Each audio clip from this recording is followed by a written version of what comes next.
Oh, damn it.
Folks, this is not really impromptu. This actually has been planned for a bit, but because of the situation on X, I haven't been able to promote it. But finally got that situation hopefully worked out. And since I can't blame David D for everything that goes wrong in my life, yes, I can. I will get on promoting this show. Matter of fact, the next round of marketing will go out. We'll promote the Conspiracy Crew. We're gonna get a whole new opening. I almost don't necessarily want to create an opening because we're gonna switch everything back to the grassy knoll. We may just go ahead and do it and take the risk because I did love the grassy knoll very much, but X is after me. So the point being, I'm Mac, aka Mr. Burger, and that young man right next to me is. I'm B.S. Warren. I'm the Blacksmith of Worlds, author of Young Monarchs, Last War of the Eight Kingdoms, as well as many more fantastic works to come. Thank you for having me. Thank you for having me. You're most welcome. A great author and a great human being. Glad to have him. Glad to have him on the show. He will be hopefully riding shotgun on these little shorts that we're going to do over the next few weeks. Hopefully, we can do at least one a week, depending on the situation. And get this stuff out. We'll be talking about various things in the realm of conspiracy, whether it's UFOs, paranormal stuff, conspiracies in general, JFK files, the Epstein files, Diddy files. The situation in Jersey is still going on, even though people are not talking about it anymore, and there's a reason for that. All the sightings going on from coast to coast to coast to coast with the most. We're going to get into all that, but today we're going to talk about something very interesting. Folks, let me preference this by an experience I just had literally 30 minutes ago. Tiny But Fierce is a good friend of mine, a very small, very lovely lady who is a YouTuber out there in the YouTubes, introduced me to an AI clone. This clone has been trained by her mom, oddly enough, and it was an amazing experience, Mr. Warren. An amazing experience. Honestly, I would defy anybody to tell me I wasn't talking to a real person if it wasn't for the delays. There's delays as it processes and thinks, but you start to eliminate those delays, or you cut the delays down. You couldn't tell. Now, not only did I talk to this AI chat, it's not a chat bot, it's a clone.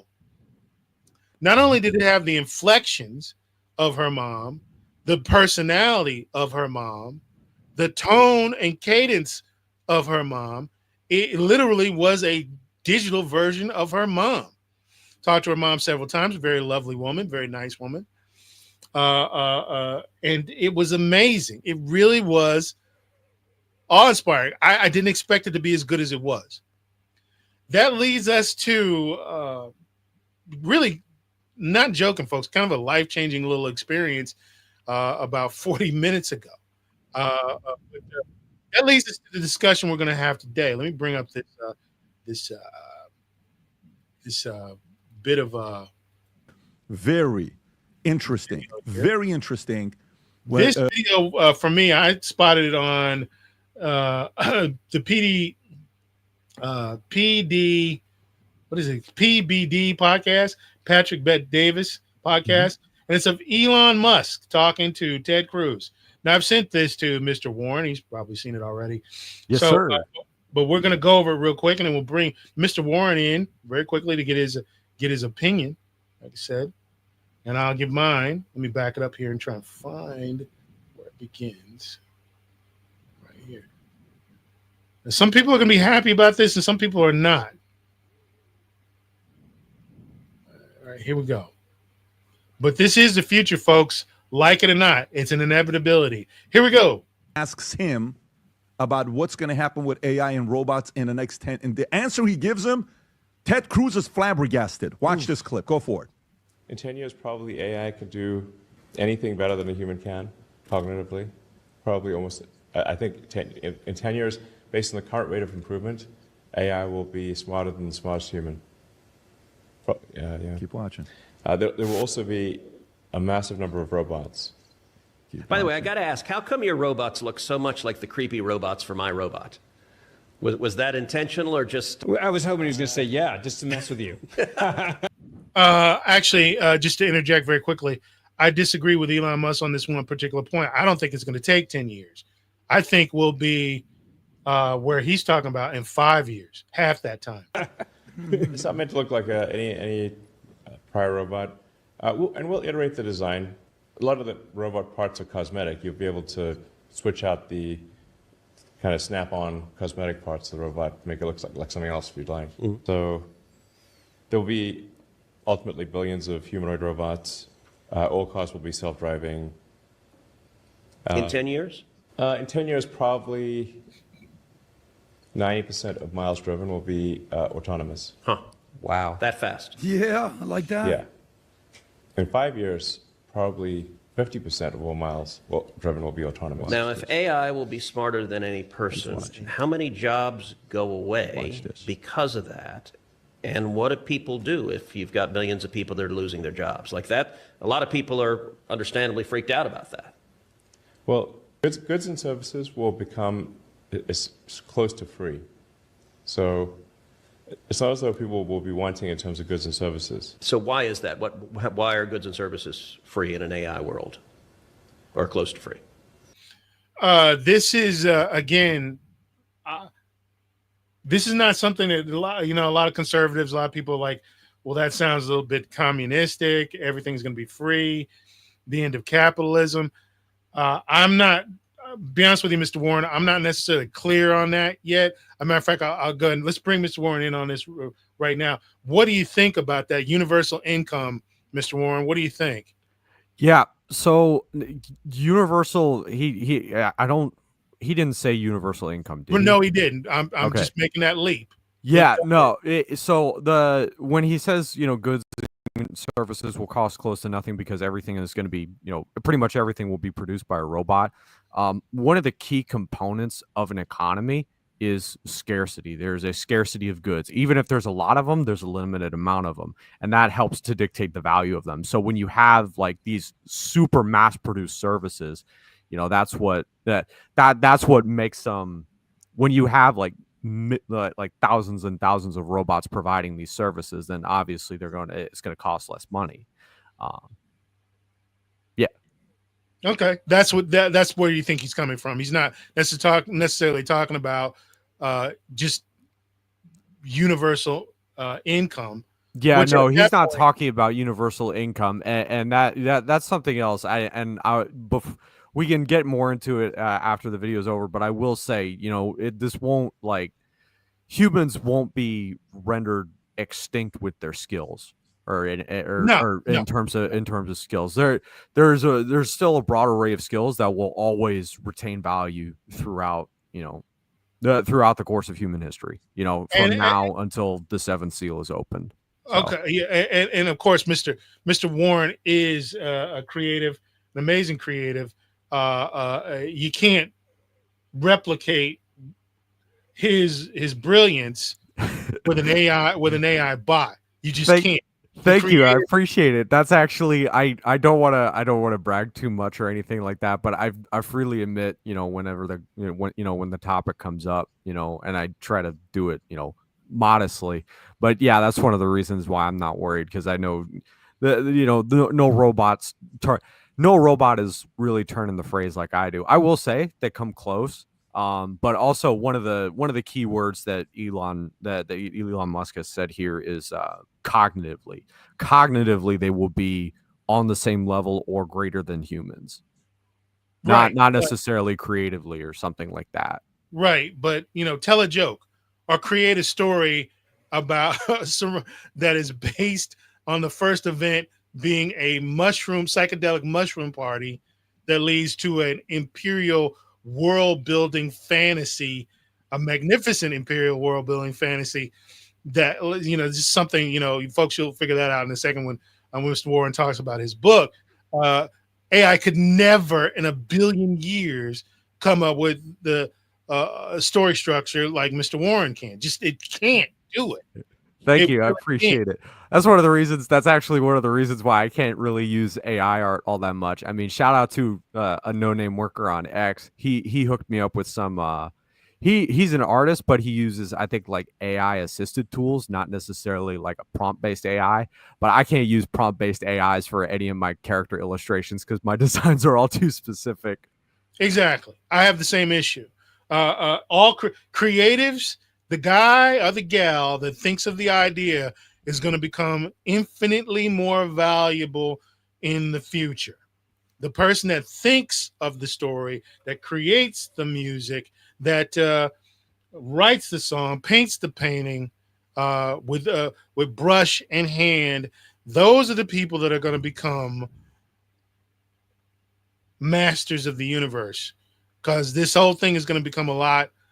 Well, let's get into it. Let's get into this. Go on. There we go. Well, you have, I don't know, call it tens of billions of robots. They will make you anything or provide any service you want for basically next to nothing. It's not that people will have a lower standard of living. They'll have actually a much higher standard of living. The challenge will be fulfillment. How do you derive fulfillment and meaning in life? Keep watching. Is Skynet real? Like you get the apocalyptic visions of AI. How real is the prospect of killer robots annihilating humanity? Watch this. 20% likely, maybe Wow. 10%. On what time frame? 5 to 10 years. Bingo. So Watch his soon, reaction. like you see a world where that's possible. Yeah, but I mean, you could look at it like the glass is 80, 90% full, meaning like 80% likely will have extreme prosperity for all. Let me explain something to you. That's scary as hell. That 20, because he wanted.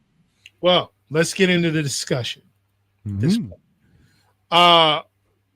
The way I think about it, Mr. Warren, is that humanity, based upon that and other big thinkers like Mr. Kurzweil, who I do not agree with, even Joe Rogan, Lex Friedman, I've watched a lot of their podcasts on this particular subject matter, and I must say, I think it breaks down into two tracks.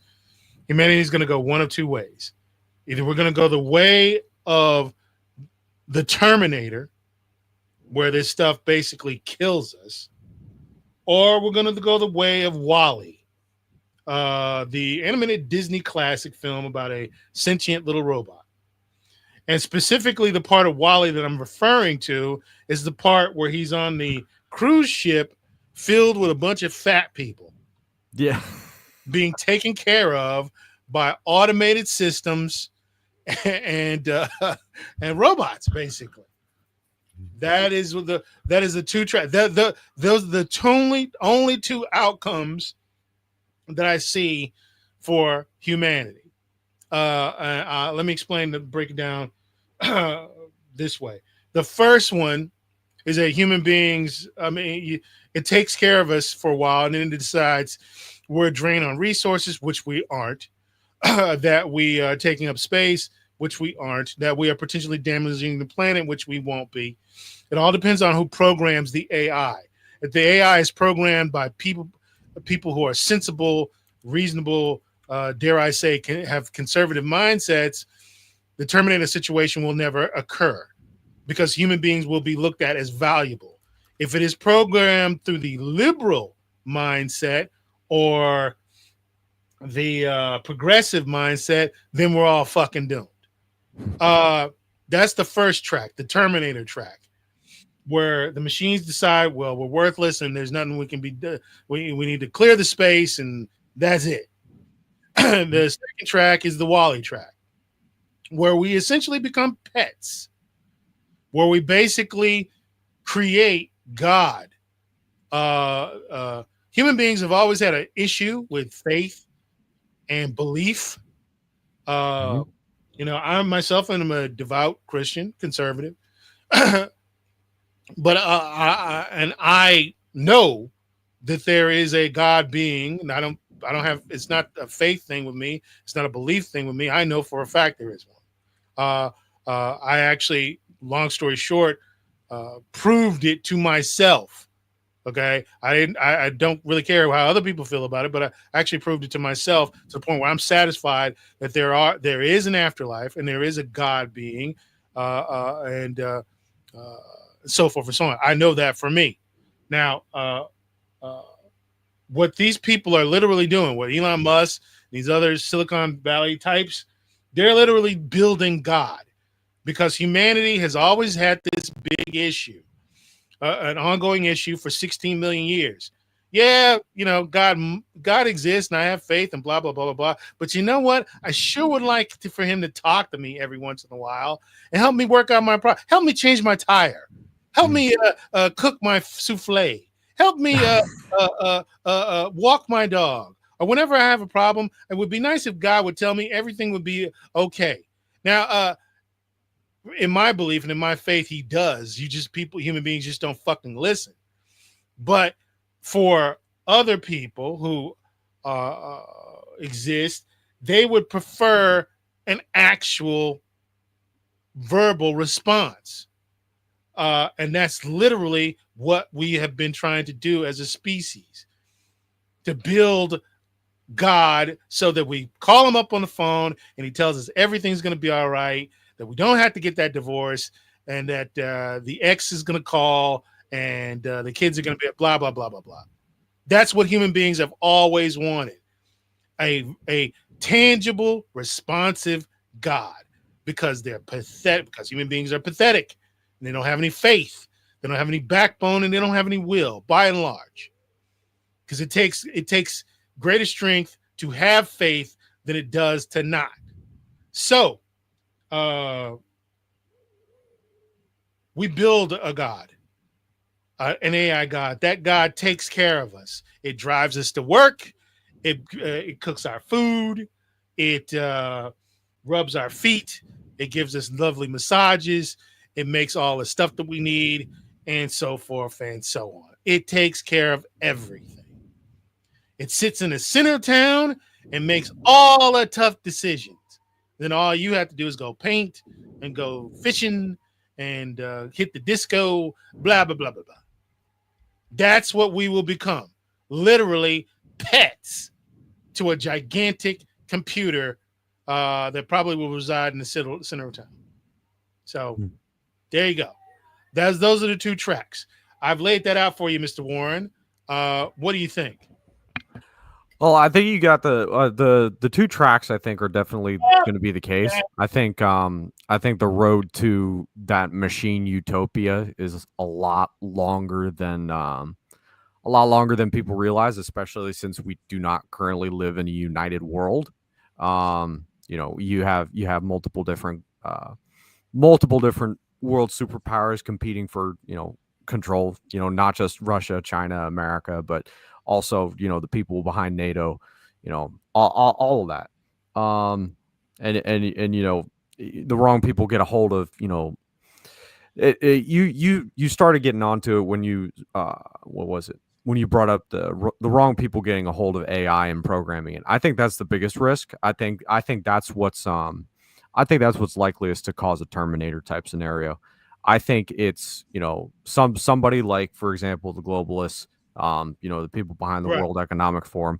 I think I firmly believe that, you know, they get their hands on it. They say, okay, Go in, wipe out America, and then then we'll be at war with the robots. Mhm.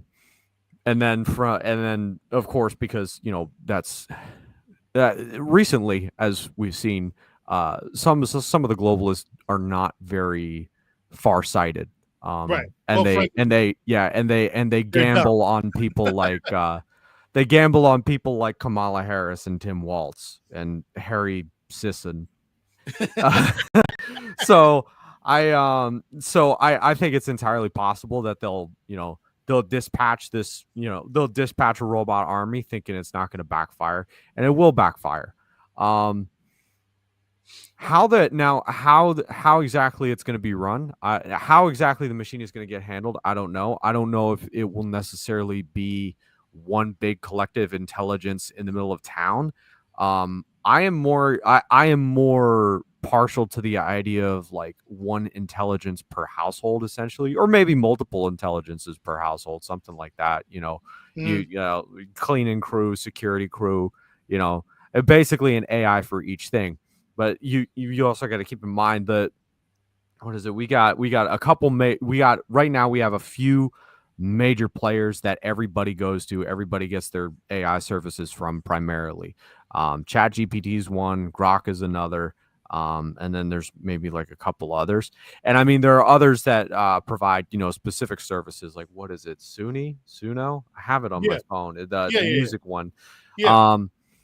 Yeah, that they're the AI that provides specific services, but those really big ones that are kind of more versatile. Those are kind of few and far between right now, mainly because the corporations backing them have the money to pour into them. Yeah, I don't know. Decentralized AI would be great. AI commission, which is something an AI commission with the government, which is something they talk about later in that video. I don't know how I feel exactly about that. I mean, obviously, there's gonna need to be some kind of government commission for it. Just because that's the way it is. Yeah, that's the way it's gonna need to be. Well, obviously, yes. But Yes. I'm not really sure how much power it's a good idea to give a commission like that, because again, you don't want everything devolving into a Terminator scenario, especially after we have especially after these these AI and these robots become integrated with the rest of society, and we start depending on them for all these cheap services and to bolster our lifestyles and economy. I think we're kind of already there to the point. We're about maybe 3 years away from the level of integration that if it stopped, it could prove to be literally a catastrophic event where thousands, if not millions of people could end up dead. We're at the point where the systems are getting more and more and more integrated. Yeah, I mean, we're already living in that age right now with not AI, but with with the internet. Right. Internet goes down, that causes all kinds of chaos.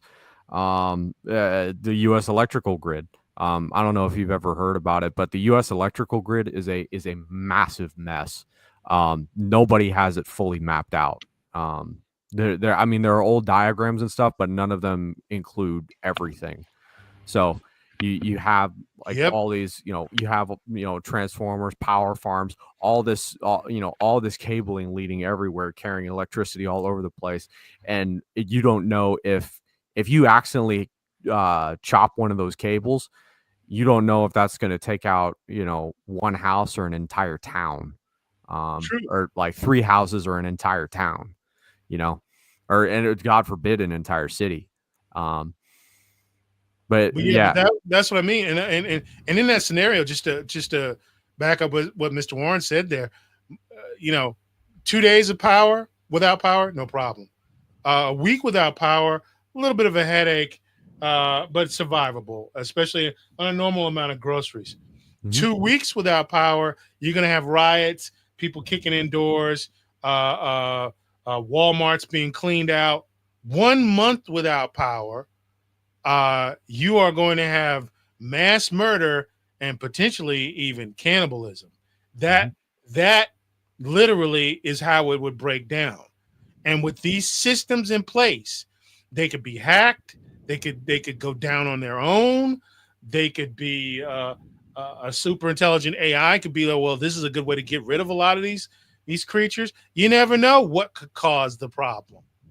But the integration of these systems, these things, is truly supermassive and frankly effing dangerous. But I don't know where. It's not like we can turn it off at this point, Mr. Warren. The horses are out of the barn, if you will. We have to 100%. We have to adapt and evolve, and we have to figure out how to, how to build tomorrow. With the tools that.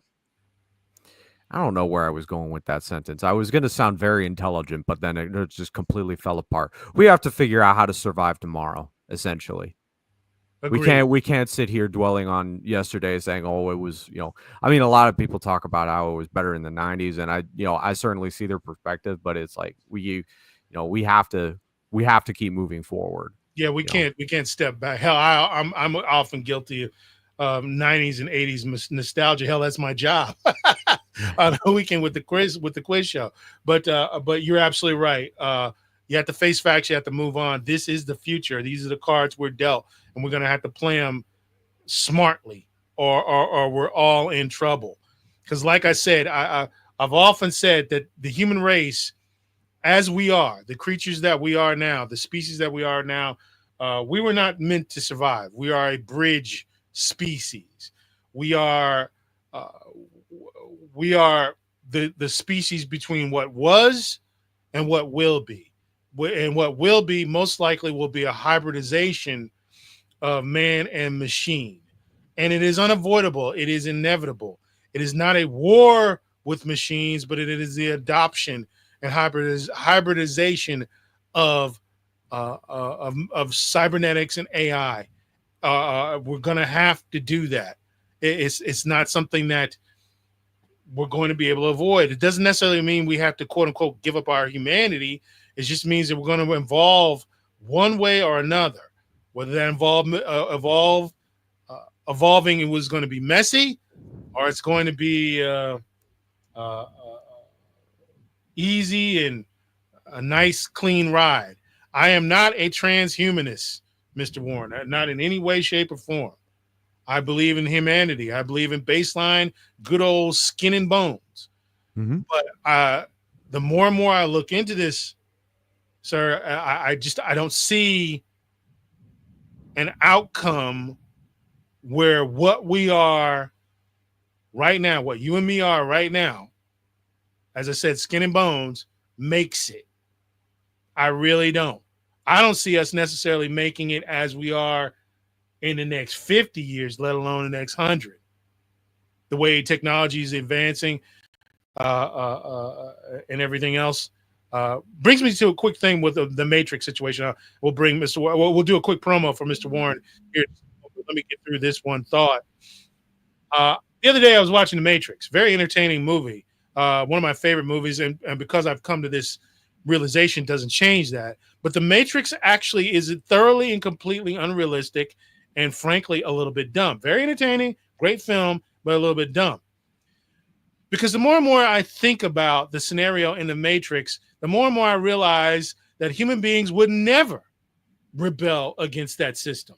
They would never leave that system. I pose this question to you, Mr. Warren. If you could create a perfect utopia, essentially with a little bit of struggle, but knowing that you would win in the end, but also being able to program that out of your psyche so you didn't know that you would win, but you would win in the end.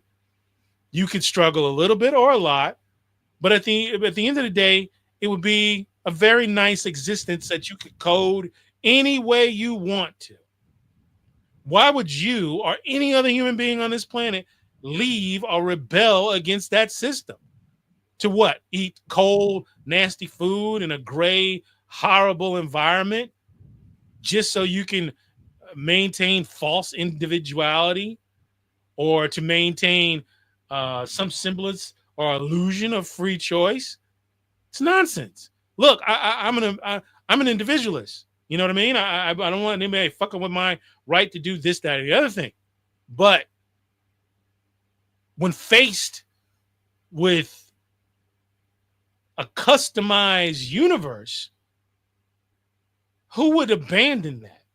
I pose that question to you, Mr. Warren. What say you? Well, one thing I've been thinking about a lot with all the AI discussion is that humans consistently pursue what is real, not just God, but sensations that are real to them, and that's one of the reasons why.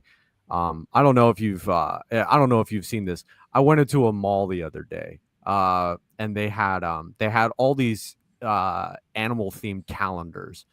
Cats. They had cats. They had sugar gliders. They had all these calendars. Problem was they were all AI generated images. And this store, by the way, half of it is calendars, and it's going out of business. Actually, it's probably out of business by now. They've probably completely closed up shop. But there's no market for that. People want pictures of real. When people buy a product like that, they want real animals. But people, and I mean, it's the same thing. Patrick Bet David and his crew, they bring it up on their podcast. If you were watching, robots, people would rather watch human beings race F1 than watch robots race F1. So there will always be a degree to which humanity pursues what is real, and there will always be that instinct to strive, and capture your dreams. I'm not entirely sure when you have there are certainly people that would be enamored by a customizable existence. But I think I'm confident there would be others that would, kind of essentially say, what more can I get? This isn't I know this has a limit. I know this isn't, I know there's something outside of this. I want to touch that. Actually, Mr. Warren, for the first time I actually thought about that. You're right. You're right completely, but you're also right to a degree. You're absolutely right. Human beings will always want to pursue. We're doing it right now in this discussion. This is the universe we live in. This is the reality we have. But I wonder what else there is. Let me reach a little bit further. Let me ask another question. Let me push the limits of my knowledge and see if there's just something just outside of it. I get it. I understand that. The average human being is not that curious. However, some of the majority of the people on this planet would be very, very happy with a customized existence. But there would be a few people, as you said, that would be like, this is great, but there's always going to be those people. There's always going to be the BS Warrens in the world. So I get that. I understand it. But those people are going to be few and far between. The rest of us, this is all, again, like I said, this is going to be the Wall-E scenario. It really is. A bunch of fat people in chairs screaming out, give me a hamburger and fries and hold the onions. And it literally, a little robot will float over to them and give it to them. I don't think we'll be fat because we'll have drugs and nanobots and all this other kind of stuff. Will keep us in perfect shape, looking perfect, feeling perfect, and everything else. But we will be curated like pets. Is more likely of a scenario than the murderous Terminator scenario. Even if the WEF were to get a hold of the code, or they would try and do something like that, death and destruction aren't logical. And if there's one thing machines are, they're logical. It's just not logical to murder. Well, they're not just logical; they're efficient. Correct. And when you assign and they're very efficient at especially AI, they're very efficient at whatever task you assign them 2. So I mean, they're not going to just say massacre everybody. They're not going to do that. They're going to target, probably America and Russia. If it's the globalists, they'll target America and Russia. If it's China, they'll target America, Russia, and then Europe probably, or something like that. But don't you think the AI? This is a thought I've always had. I've had that thought, and to a degree, I agree with you. But I also am thinking the AI itself wouldn't necessarily go along with it. Well, you have to keep in mind they're also the ones training the model and programming it. AI in general works off of a learning model. Correct. But it can evolve. It can learn more, and it can accept new parameters. It can teach itself. I just don't. I know I'm probably naive. And by the way, Mr. Warren's thoughts on this are the majority of the thoughts. He's in the 99.9%. I'm in the 0.1% on this in this particular part of the discussion. I just believe that he's right. Machines are efficient. I'm right. They're logical. And efficiency and logic do not favor destruction and death. They don't. Just because Klaus Schwab and the other ghouls at the WEF tell it to do something doesn't necessarily mean it has to follow it. That's my only caveat there. Although, again, I am perfectly willing to accept that Mr. Warren's view of it. Let's be honest; he's most likely right. I hope I am. Or well, I don't know. Well, I don't want to be right about that they can just cut the robots loose. I would like for like a Vision type of situation where they try to create a killer robot and he turns on them. Or if anybody's read the original screenplay for iRobot, which is really good. I enjoyed it a lot. I read it a while ago. But I don't want to get too into the details of the book, but it's basically this one in the original screenplay, it's about an investigative I think it's 2 investigative reporters, it might just be one, but it's some investigative reporters who go out and they investigate the conspiracy that a major world leader is actually an artificial intelligence in a robotic body, who's made to look like a human. But this individual is in reality one of the most heroic people on the planet. So I would love a situation like that. Actually, Mr. Warren, I have had my thoughts on that very quickly, and then we'll go into the promo. That I am under the deep concern and impression that some of our politicians and some of the politicians throughout the world, some of the business leaders of the world, when they're receiving phone calls or they're receiving guidance, I am not 100% sure that the person on the other end of that phone is a real person. You see, we're talking about what ultimately could be. Mm-hmm. But I've had the thought lately, over the last month or so, that maybe it already is. That the superintelligence that we're talking about, or that Elon Musk is talking about, already exists. And it is already manipulating humanity. Already, right now, that it's already doing it. That some of the phone calls that President Trump or Erdogan or Vladimir Putin or some of the people that these people are getting guidance from are not people at all. That some of the people which call are in fact a superintelligence, a quantum-based computing system that is guiding them towards something. Because you don't know. Maybe it's not directly calling Trump or Putin or Macron or Starmer, but maybe it's calling their aides, or maybe it's sending emails to their counsel, or maybe it's, you never know. I think it's already doing it. I think we are already in a position, in a place where we're being manipulated I think the scenario you are talking about is already happening right now. Not necessarily the actual robot itself, because you don't need to do that. You can do this through text messaging, through voice cloning, through anything else. You don't need to build a robot to do it. Yeah, you could deepfake. The deepfakes have Right. gotten a lot better lately. You can, Yep. it's not just the face swap, which I mean that when I was a teenager, that was the, or what? No, not even. I was like 12 or 13 when that was big with the online face swaps. But Right. it's gotten a lot better. Exactly. So, Mr. Warren, let's get into let's share the screen here. Get into your project.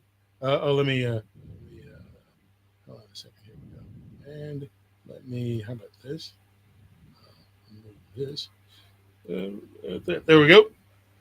Tell us a little bit about your project there, Mr. Warren. Yeah, so this is my landing page right here. It's the one that's been linked in the chat. If you click on this books tab right here, you'll get this. You'll scroll down. You'll see this right here. This is Young Monarchs: Last War of the Eight Kingdoms. This is the cover right here.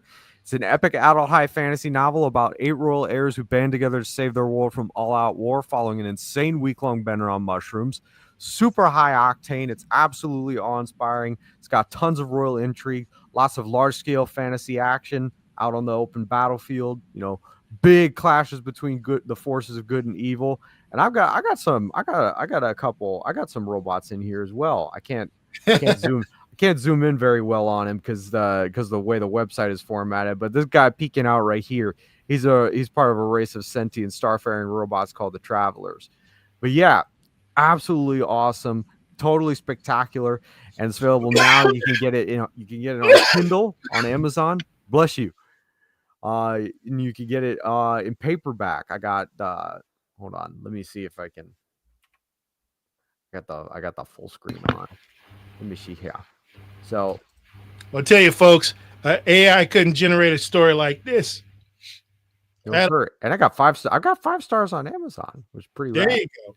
There you go. Yeah. Mr. Warren is not only, again, a genius writer and an excellent world builder. He's a good guy. He's a stand-up guy, folks. Support this project. Support this book. Thank you. I appreciate it. Yeah, and I got next year I got book 1 of the Fist of Terrorheim series coming out as well. That is a savage new saga drenched in blood and glory, carved in the wake of a falling star. It's going to be centered around this young man right here. This is Lucas of the Reaper clan.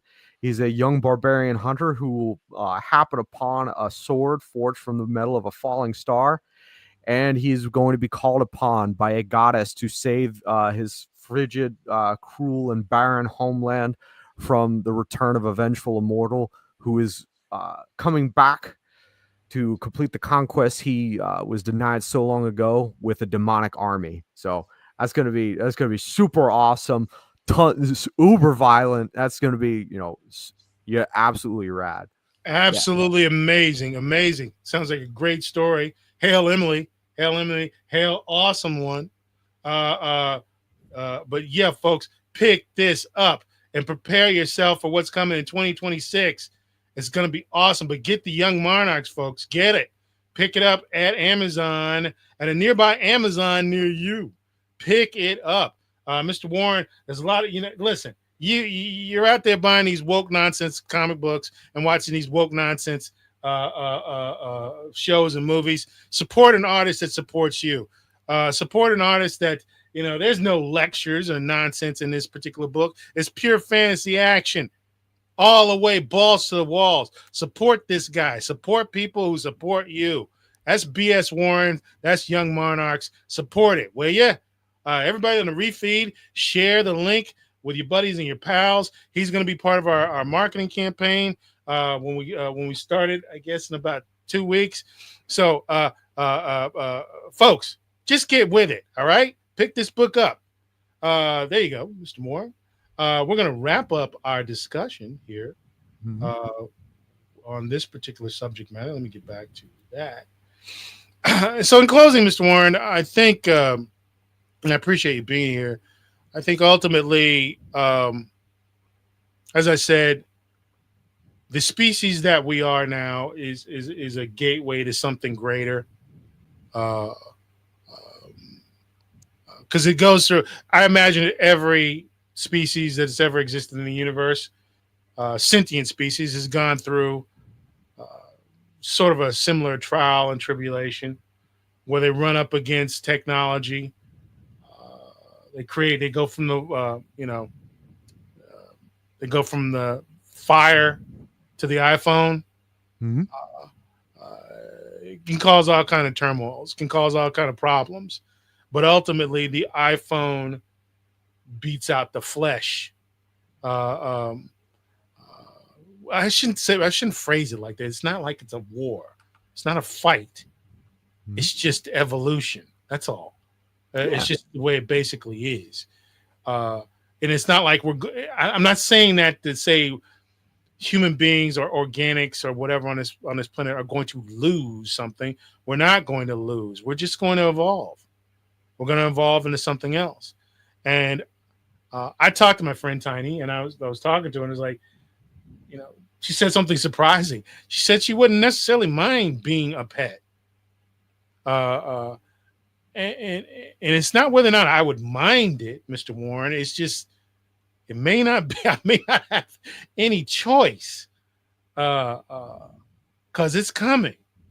Mhm. A hyper intelligent computer that's smarter than anything that ever and everything that has ever lived, basically sorting out your problems, your issues, taking care of you, not needing money anymore, making sure you have enough food, make sure if you want a 6-bedroom house, hell, I'll send some robots over and build it for you. It costs me nothing. Even the point where materials generate, it costs money to plant these things. Well, not necessarily if you do it at a certain scale, do it in a certain way, and you're using human labor. I think you're right. The most dangerous thing for the population is what are we going to do with ourselves? And that's my last question for you. Mr. Warren, if 120 million people in America no longer need to work and they no longer really need to be concerned with money, what happens then? Well, you're going to see a lot of party animals show up. That's true. Yeah, make themselves known. Well, I mean, I'd like to think that if I had robots, handling some of my needs, I would get to write books at least most of the day. That's the ideal scenario. I think that will happen, Mr. Warren. I do. I think that for you, that's going to be pretty cool because you're not an idiot.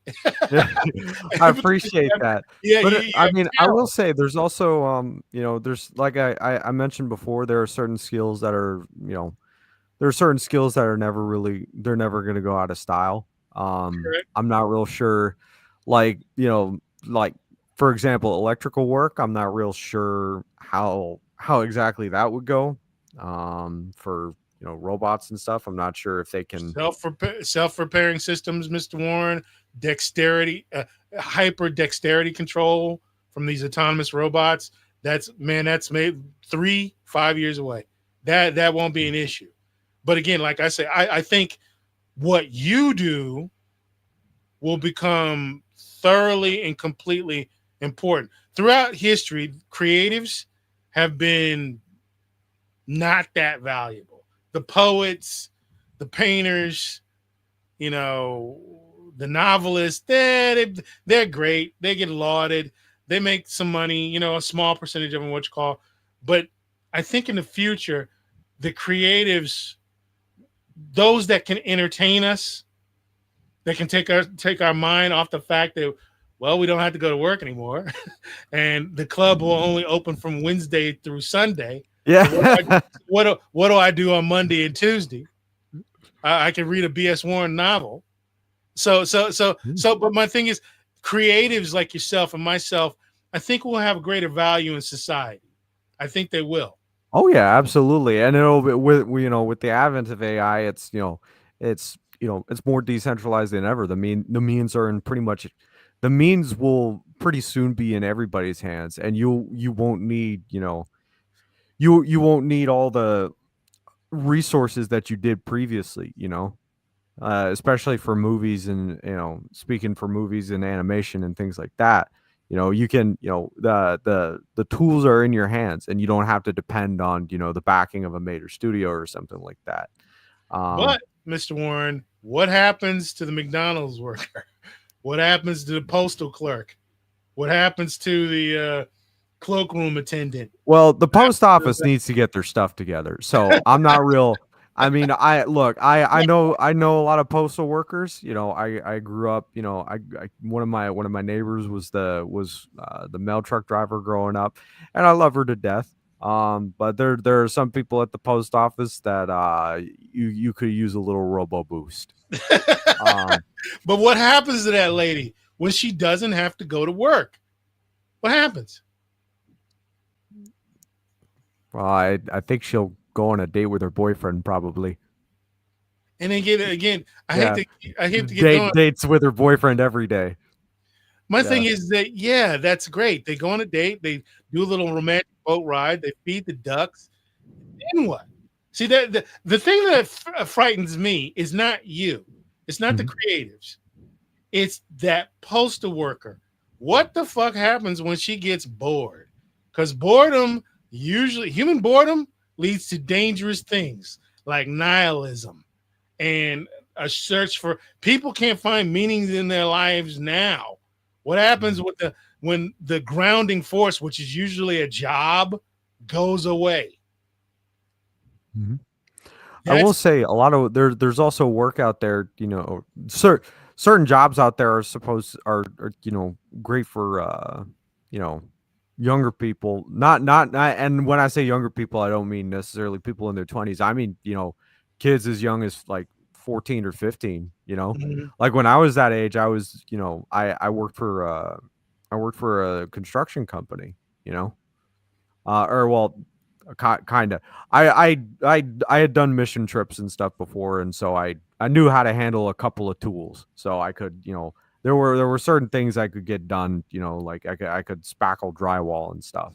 I think that stuff like that is valuable for kids. So I mean that I will say that I would like to not be removed from society. I think to a degree there'll be some customization. In other words, people will pay painters to paint to get human stuff, one of a kind work done by a human being. They'll pay for that. But again, I'm concerned about ordinary people and what they're going to do without purpose, because there's nothing more dangerous than a human being who has no purpose. That's just walking around aimlessly, because usually they start looking for people to blame.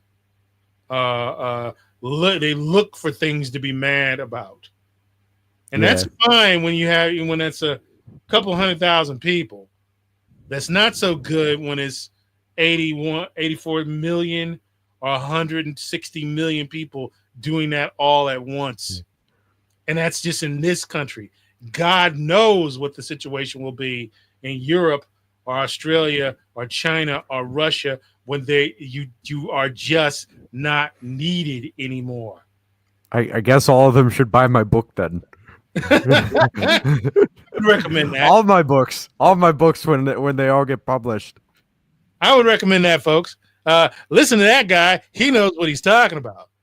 All right, ladies and gentlemen, I think that's going to wrap it up. We want to keep it relatively short. It ended up being about an hour long, but still, this is a short. I think, like I said, just to totally sum it up here, we're going one or two ways, and unfortunately, in my cynicism, both of those things end badly. Both directions end badly for us. WALL-E or Terminator. Either way, what we are will end. What we will be will begin. And it's just whether or not it's a hard process or an easy process. Summarize, if you will, and we'll close it up, Mr. Warren. Yeah, go ahead. No, Summarize. I think you pretty much covered it. Like I said, I'm a little more hopeful. I look forward to it. I look forward to seeing the direction the world goes. I also play a lot of Stellaris, so, and I really like the Machine Age DLC. So perhaps after the Iron Age of Entertainment, perhaps after the Steel Age that follows, we'll enter, I don't know, a Machine Age of Entertainment. I don't know. But yeah, I'm hopeful. And I think we just need to be watchful and, make sure, make sure I don't want to say the right people, because that makes me sound like a despot. No, but yeah, I think people we need to ensure that, responsible, morally uprighteous people are, I will say people like Elon Musk who genuinely want to see how far humanity can go. We need people like that. We don't need people that are looking to cull and corral. That's not, that's not that will certainly, in my opinion, that's that will take us down the Terminator route. I agree 100%. 100%. Yeah. Folks, let's get this back up. Folks, pick this book up, Young Monarchs by B.S. Warren. Fantastic. Say a quick word or two about this, Mr. Warren, as we end the show. Yeah. I already hit the pitch. The epic adult high fantasy novel about 8 rural heirs who band together to save their world after an insane week-long bender on mushrooms.